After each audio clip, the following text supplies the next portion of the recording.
السلام علیکم ورحمۃ اللہ وبرکاتہ. کیسے ہیں آپ؟ سب ٹھیک ہیں، خیریت سے ہیں؟ اس وقت ہم برمنگھم میں ہیں اور نماز مغرب ادا کی ہے. نگران شورا بھی آگے جا رہے ہیں اور ٹھنڈ عروج پر ہے ماشاءاللہ.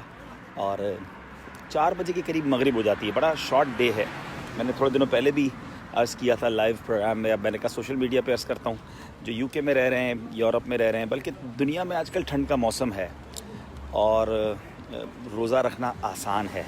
تو کیا ہی اچھا ہو کہ ان ٹھنڈ کے دنوں میں ہم نفلی روزے رکھ لیں. بہت سارے فضائل ہیں نفلی روزوں کے. انشاءاللہ قیامت کے دن جب لوگ بھوکے پیاسے ہوں گے تو روزہ داروں کے لیے دسترخوان لگایا جائے گا. تو ٹھنڈ میں ویسے ہی آسانی سے روزہ کمپلیٹ ہو جاتا ہے. تو میں گزارش کروں گا کہ اس طرف بھی غور کیجیے. عادت ہوگی تو انشاءاللہ فرض روزے اور آسان ہو جائیں گے. تو یو کے یورپ میں اب یہاں تو تقریباً 4 بجے ہی جو ہے نا مغرب ہو جاتی ہے اور تقریباً 7 بجے عشاء کی نماز ہو جاتی ہے. اور مزے کی بات یہ ہے کہ 7:30 بجے فجر کی جماعت ہوتی ہے. بہت لمبی رات ہے. سردیوں میں راتیں لمبی ہے، رات ہی ختم نہیں ہوتی. اور گرمی جب آتی ہے تو یہاں دن ختم نہیں ہوتا. تقریباً رات 10 بجے مغرب کی نمازیں ہم نے پڑھی ہیں. تو بہرحال اللہ کی قدرت کے یہ نظارے ہیں اور میرے رب کی دنیا کتنی بڑی اور وسیع ہے.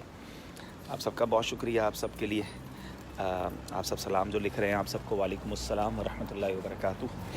اور انشاءاللہ 7 جنوری سے آپ سے ملاقات شروع ہو جائے گی لائیو مدنی چینل پر ذہنی آزمائش میں. انشاءاللہ ویکلی 4 ٹائمز ہوگا، منڈے، ٹیوزڈے، وینسڈے، تھرسڈے.